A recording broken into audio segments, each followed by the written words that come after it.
தூத்துக்குடி பனிமய மாதா பேராலயத்தின் 443வது ஆண்டு திருவிழா கொடியேற்றத்துடன் துவங்கியது. அந்த காட்சிகளை பார்க்கலாம்.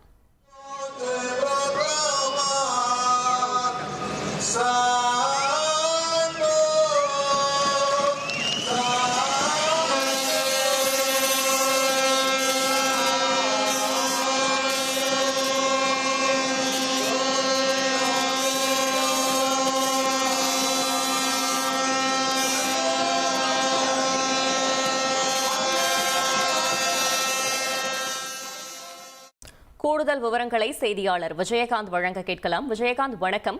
பனிமய மாதா பேராலயத்தின் 443வது ஆண்டு திருவிழாவை முன்னிட்டு என்னென்ன சிறப்பு ஏற்பாடுகள் செய்யப்பட்டிருக்கிறது? முழு தகவல்களை சொல்லுங்க.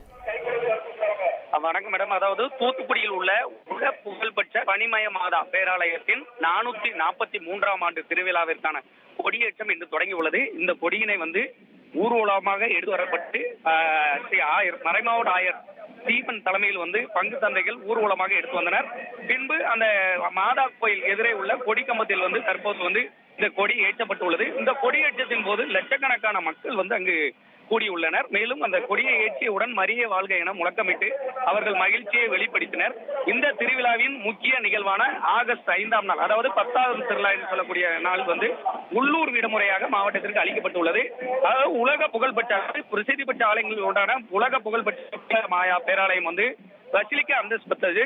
இந்த ஒவ்வொரு ஆண்டும் ஜூலை மாதம் இந்த திருவிழாவானது தொடங்கி 10 நாட்கள் நடைபெறுவது வழக்கம். ஜாதி மத பேதமின்றி அனைவரும் இந்த திருவிழாவில் கலந்து கொள்வார்கள். உள்ளூர் மட்டுமின்றி தமிழகத்தில் உள்ள பல்வேறு மாவட்டங்களில் இருந்தும் இங்கு இந்த வரக்கூடிய மக்கள் ஏராளமானவர் வருவார்கள். அந்த வகையில் சிறப்பு பேருந்துகள் மற்றும் ரயிலும் ஏற்பாடு செய்வது வழக்கம். அந்த வகையில் இந்த ஆண்டிற்கான திருவிழா இன்று தொடங்கி உள்ளது. இன்று தொடங்கி வரும் ஆகஸ்ட் 5ஆம் தேதி வரை மொத்தம் 10 நாட்கள் இந்த திருவிழாவானது நடைபெற உள்ளது.